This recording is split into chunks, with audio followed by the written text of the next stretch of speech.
Alright, what's up guys? It's Robles again here. Today I am going to be talking about how to measure a flip. Alright, so I'm going to talk about how to measure a flip or how to assess a flip. So I'm going to say measure.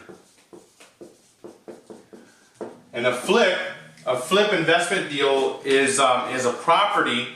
It's an actual property that is in distress, so it's somebody that's actually losing the house, or it's a foreclosure, it's a bank-owned house, it's a short sale. It's somebody that owns a house that is in foreclosure that you can actually acquire at a price that is under market value. That way an investor can purchase it and then they can flip it and at a higher amount. So let's just say that the investor will let's just say buy a house at $200,000 and then that's a purchase, right?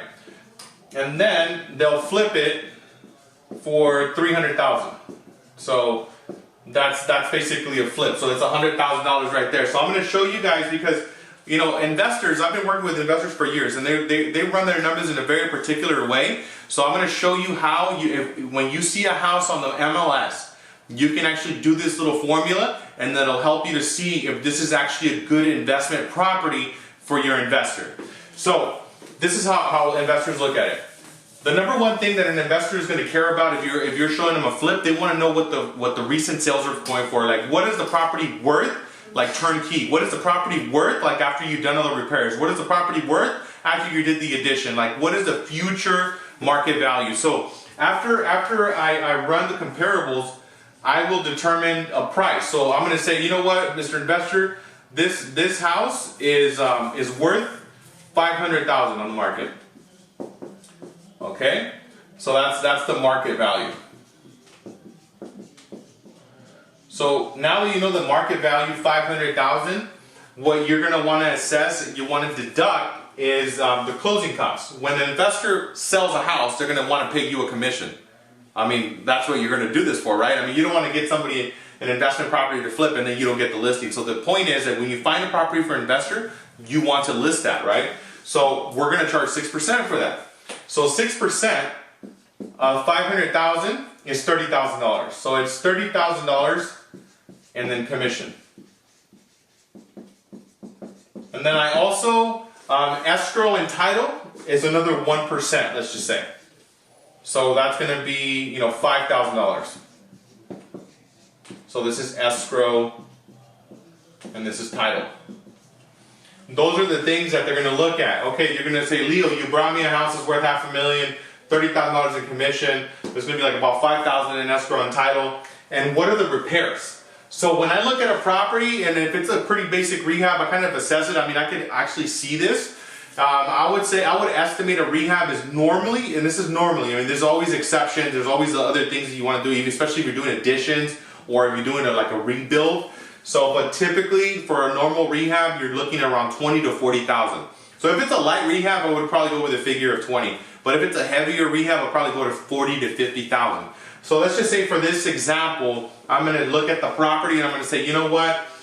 There's about $30,000 in repairs. So I'm going to do $30,000 in repairs. So now you know that the property's worth $500,000. You have a $30,000 commission, you have $5,000 for your escrow and title, and then you have $30,000 in repairs. So what's the other thing that you know is really critical for the investor? The profit. Profit for the investor is key. So now that you have all of these figures, the investor typically, if they're gonna sell a house for $500,000, they're making about 10%. So I'm gonna say they don't want to make less than $50,000 profit. So I'm going to add this here. I'm going to say $50,000 is a profit. That's what they want to make. I'm working the formula backwards, just so you just bear with me for the example. So now you have $500,000, $30,000 commission, $5,000 escrow and title, $30,000 in repairs, and then you have a $50,000 profit. So all of these figures, if you take this figure and you minus all of this, it's going to give you the figure of what the actual property purchase price is going to be. So let me just do the calculations here. So this is 115,000. So this is 115,000 right here. That's how much everything is going to be. Profit, repairs, and everything, right? So now that means that you're buying the property at 500,000, then that means that you can buy this house at 375. Yeah, 370. Yeah, no, 385. I'm sorry, 385,000. So you're gonna purchase this house at 385,000. Wait, my God, I'm doing that right. So that's the purchase price. So 385,000. This investor can buy this house or flip at 385,000 and make $50,000. So you just do reverse engineering. You'll see the property. You'll do like number one, find out the market value. You minus the commission. So I usually just go 500,000 times 7%. Okay, what's that? And then I'm going to add $30,000 of repairs, and then the investor is going to want 10% profit. So I'm going to do 50,000. And that's how you come up with 385. So now you'll be able to look at any property in the MLS, whatever the price is. Now, even if let's just say that you find a property and it's 150,000, and then you do these figures, and now you determine that that your investor to purchase and make this deal work is only 130. So you can go to that agent and say, hey, I'm going to offer you 130 all cash, and we can close in 5 days or less. So that's what you really want to do. The other thing you want to do is if you're buying a property for your investor, you're focusing, the number one focus is on getting that property sold on the flip side. So a lot of these properties are going to draw a lot of attention. You can have a lot of competition with other agents. So my personal experience, what I found is that when you call the agent to tie up the property, you want to let them write up the offer. You want to let them represent the seller because they're going to be much more excited about taking your offer. So you want to give them all the commission. Just say, hey, this is Leo Robles here with Keller Williams. I'm actually representing an investor, and we purchase properties to flip.